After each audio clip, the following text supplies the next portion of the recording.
Hi guys, welcome back to our channel. Hope ಎಲ್ಲರೂ ಚೆನ್ನಾಗಿದ್ದೀರಾ ಅಂದ್ಕೋತೀನಿ.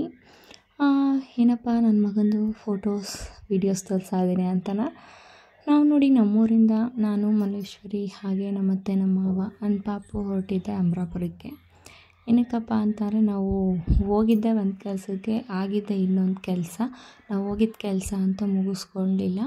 ಹಾಗೆ ನನ್ನದು ಬ್ಲೌಸ್ ಇದಿತ್ತು, ಅದಕ್ಕೋಸ್ಕರ ಬೋಟಿಗೆ ನಮ್ಮ ಕಲ್ಪನಾ ಆಂಟಿ ಹತ್ರನೇ ಹೋಗೋಣ ಹೊಲ್ಸೋಕ್ಕೆ ಅಂತ ಹೇಳ್ಬಿಟ್ಟು ಅಲ್ಲಿಗೆ ಹೋದೆ. ನೋಡಿ ನಂದು ಇದು ಸಿಲ್ಕ್ ಸ್ಯಾರಿ ನಮ್ಮ ಚಿಕ್ಕಮ್ಮ ಅವ್ರು ಕೊಡಿಸಿದ್ದು. ಸೊ ಮದುವೆ ಇತ್ತು, ಅದಕ್ಕೋಸ್ಕರ ಹೊಲ್ಸೋಣ ಅಂತ ಹೇಳ್ಬಿಟ್ಟು ಅಮರಾಪುರಕ್ಕೆ ಹೋಗಿ ಆಂಟಿ ಮನೆ ಹತ್ರ ಹೋಗಿ ಬ್ಲೌಸ್ ಹೊಲಾಕ್ಬಿಟ್ಟು ನೆಕ್ಸ್ಟ್ ನಾವು ಹೊರಟಿದ್ದೆ. ನಮ್ಮ ಅಣ್ಣ ಅವರು ಕಾರ್ ತೊಗೊಂಡಿದ್ದಾರೆ.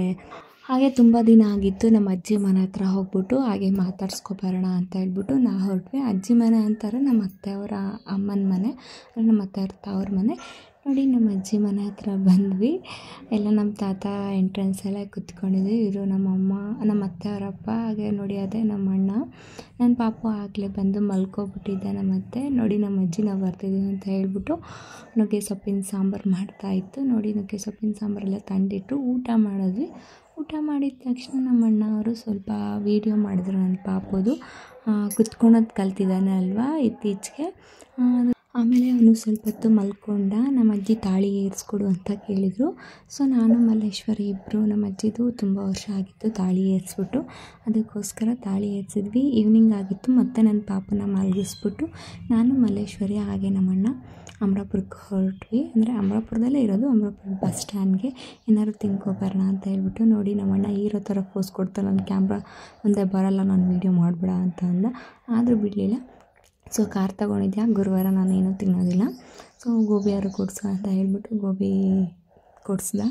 ಆಮೇಲೆ ಅಲ್ಲಿ ಜ್ಯೂಸ್ ಅಂಗಡಿ ಹತ್ರ ಹೋದ್ವಿ. ಅಲ್ಲಿ ಫ್ರೂಟ್ಸ್ ಮಿಕ್ಸ್ ಜ್ಯೂಸ್ ಕುಡ್ಕೊಂಡು ನಾವು ನೆಕ್ಸ್ಟ್ ಪಾನಿಪುರಿ ಅಂತ ಕೇಳಿದ್ಲು ಮಲ್ಲೇಶ್ವರಿ. ಸೊ ಅದಕ್ಕೋಸ್ಕರ ಪಾಪ ನಮ್ಮ ಅಣ್ಣನ ಸರ್ವೇಟ್ ಮಾಡ್ಕೊಬಿಟ್ಟಿದ್ದೀವಿ. ಪಾನಿಪುರಿ ತಂದು ಕೊಡೋದು ಎಲ್ಲ ಮಾಡ್ತಿದ್ದ. ಸೊ ಅಲ್ಲೆಲ್ಲ ಆಯಿತು. ನಮ್ಮ ಅಣ್ಣವ್ರದ್ದು ಹಳೆ ಮನೆ ಅಂತಾನೆ ತುಂಬ ವರ್ಷದ ಅಲ್ಲೇ ಇದ್ದರು. ಈಗ ಹೊಸ ಮನೆ ಕಟ್ಟಿಸ್ಬಿಟ್ಟು ಬೇರೆ ಮನೇಲಿ ಬಂದರೆ, ಆ ಮನೇಲಿ ಇನ್ನಿದ್ದಾರೆ, ಅಂದರೆ ಅವ್ರ ಚಿಕ್ಕಪ್ಪ ಅವ್ರ ಮಕ್ಕಳೆಲ್ಲ ಇದ್ದಾರೆ. ಸೊ ನೋಡೋಣ ಹಳೆ ಮನೆ ಅಂತ ಹೇಳ್ಬಿಟ್ಟು ಹಳೆ ಮನೆ ಹತ್ರ ಹೋದ್ವಿ. ಸಂಜೆ 7 ಗಂಟೆ ಆಗಿತ್ತು. ಹಳೆ ಮನೆ ಹತ್ರ ಹೋಗ್ಬಿಟ್ಟು ನಾವೆಲ್ಲ ನೋಡ್ಕೊಬರೋಷ್ಟು ನೋಡಿದ್ದು ಭತ್ತ ತುಂಬೋದಂತೆ, ಗೂಡಂತೆ. ಅದನ್ನ ಏನಂತ ನನಗೆ ಗೊತ್ತಿಲ್ಲ. ಗೊತ್ತಿದ್ರೆ ಕಾಮೆಂಟ್ ಸೆಕ್ಷನಲ್ಲಿ ಕಾಮೆಂಟ್ ಮಾಡಿ ನಿಮಗೆ ಗೊತ್ತಿದ್ದರೆ. ತುಂಬ ಭತ್ತ ಅನ್ನೋದು ಅದರಲ್ಲಿ ಸ್ಟೋರ್ ಮಾಡ್ತಾರಂತೆ, ಯಾವುದೇ ರೀತಿಯ ಹುಳ ಏನು ಬೀಳೋದಿಲ್ಲ ಅಂತೆ. ಇದು ಹಳೆ ಮನೆ, ತುಂಬ ವರ್ಷದ ಹಳೆ ಮನೆ. ನಮ್ಮ ಯಜಮಾನ್ರು, ನಮ್ಮ ಭಾವ, ನಮ್ಮ ಅತ್ತೆ ಅವರೆಲ್ಲ ಬೆಳ್ಕೊಂಡಿದ್ದ ಮನೆ ಅಂತ. ಇದು ತುಂಬಾ ತಣ್ಣಗಿರುತ್ತೆ ಬೇಸಿಗೆ ಕಾಲದಲ್ಲಿ, ಹಾಗೆ ಚಳಿಗಾಲದಲ್ಲಿ ಬೆಚ್ಚಗಿರುತ್ತೆ. ಇಷ್ಟ ಆಗಿತ್ತು ಇವತ್ತಿನ ವಿಡಿಯೋ. ಇಷ್ಟ ಲೈಕ್ ಮಾಡಿ, ಶೇರ್ ಮಾಡಿ, ಯೂಟ್ಯೂಬಲ್ಲಿ ಸಬ್ಸ್ಕ್ರೈಬ್ ಮಾಡಿ, ಇನ್ಸ್ಟಾಗ್ರಾಮಲ್ಲಿ ಫಾಲೋ ಮಾಡಿ.